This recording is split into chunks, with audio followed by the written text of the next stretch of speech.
1.0 तो देखिए, मैं तो ये कहना चाहूँगा कि मूवी शुरू भी नहीं हुई थी, सिर्फ एक ट्रेलर दिखाया गया था और ट्रेलर के बाद 88 घंटे में वो ट्रेलर खत्म हो गया था। तो आगे आने वाले हालात कैसे होंगे, ये इसके बारे में हम पूरी तैयारी करके बैठे हुए हैं और अगर कोई ऐसा हमें मौका देता है पाकिस्तान, तो हम उसको भरपूर एक शिक्षा प्रदान करना चाहेंगे उसको कि कैसे एक जिम्मेवार नेशन को अपने पड़ोसियों से बिहेव करना चाहिए। ऑप सिंदूर को लेकर रक्षा मंत्री की तरफ से, सीडीएस की तरफ से बार बार कहा गया कि अभी खत्म नहीं हुआ, और आपको भी अगर मैं कोट करना चाहूं तो आपने कहा कि ऑप सिंदूर खत्म नहीं हुआ है, बस अभी गोलाबारी रुकी है। जब तक हमारे उद्देश्य पूरे नहीं होते कार्रवाई जारी रहेगी। अगर पाकिस्तान को भूगोल में अपनी जगह बनाए रखनी है तो उसे राज्य प्रायोजित आतंकवाद बंद करना होगा। भारतीय सेना अगले चरण ऑप सिंदूर 2.0 की तैयारी में है। तो न्यू नॉर्मल जो सर कहा गया ऑप सिंदूर को, क्या पाकिस्तान, एक तरीके से अगर हम देखें तो क्या पाकिस्तान के लिए ये न्यू नॉर्मल एक बड़ी चेतावनी है? मेरे ख्याल से ये तो एक बड़ी चेतावनी बन के रहेगी, क्योंकि जब आप स्टेट स्पॉन्सर्ड टेररिज्म या राज्य प्रायोजित आतंकवाद को बढ़ावा देते हैं तो ये हमारे लिए, भारत के लिए बहुत चिंता का विषय बन जाता है। क्योंकि देखिए, हम तो एक उन्नति की बात करते हैं, हम सबको साथ में लेके चलने की बात करते हैं। तो जो भी हमारे काम में रोड़ा अटकाएगा उसके लिए हमें कुछ ना कुछ कार्रवाई करनी पड़ेगी। अब जहां तक न्यू नॉर्मल का सवाल है, आप देखिए, हमने तो यही बोला है कि पानी और खून एक साथ नहीं बह सकता। Blood and water can't flow together, talks and terror can't be together. यानी बातचीत, संवाद और आतंकवाद एक साथ नहीं चल सकता है।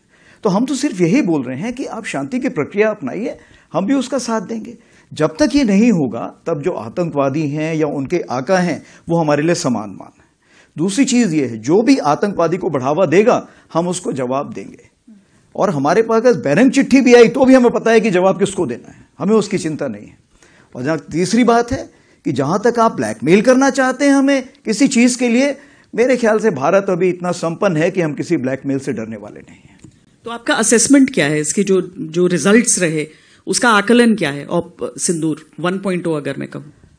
1.0 तो देखिए, मैं तो ये कहना चाहूंगा कि मूवी शुरू भी नहीं हुई थी, सिर्फ एक ट्रेलर दिखाया गया था और ट्रेलर के बाद 88 घंटे में वो ट्रेलर खत्म हो गया था।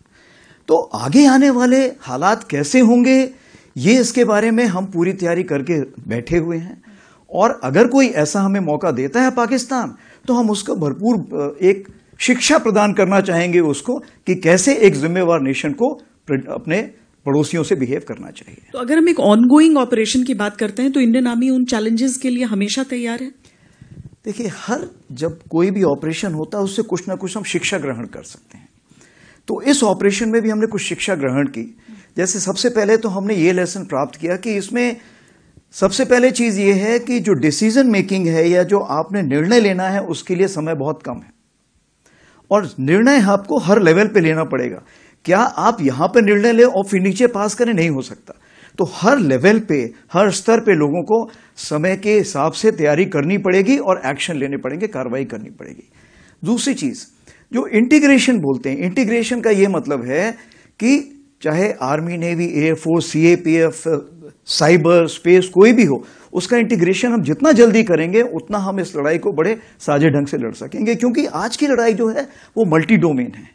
अगर मैं बोलूं सिर्फ आर्मी अकेले लड़ सकती, नहीं लड़ सकती, हम सबको मिलकर लड़ना पड़ेगा।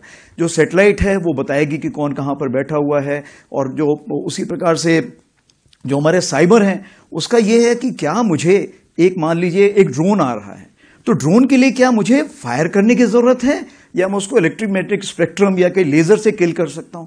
तो बहुत सारी चीजें हैं जो इतनी आपस में घुल मिल गई हैं कि हमें उसमें साथ में बैठ के सोच विचार करना पड़ेगा। तीसरी चीज ये है कि लड़ाई कितने दिन चलेगी ये आज हम नहीं बता सकते हैं। हमने तो लड़ाई तकरीबन मान लीजिए 88 घंटे में की, कल कोई 4 महीने भी चल सकती, 4 साल चल सकती है। इस चीज को मद्देनजर रखते हुए क्या हमारे पास साजो सामान है उस लड़ाई को लड़ने के लिए, क्या उसके लिए शस्त्र हैं? अगर नहीं है तो उसकी हमें तैयारी करनी पड़ेगी। हमें यह देखना पड़ेगा कि हमें 4 साल की लड़ाई तक के लिए भी तैयारी करके रखनी पड़ेगी।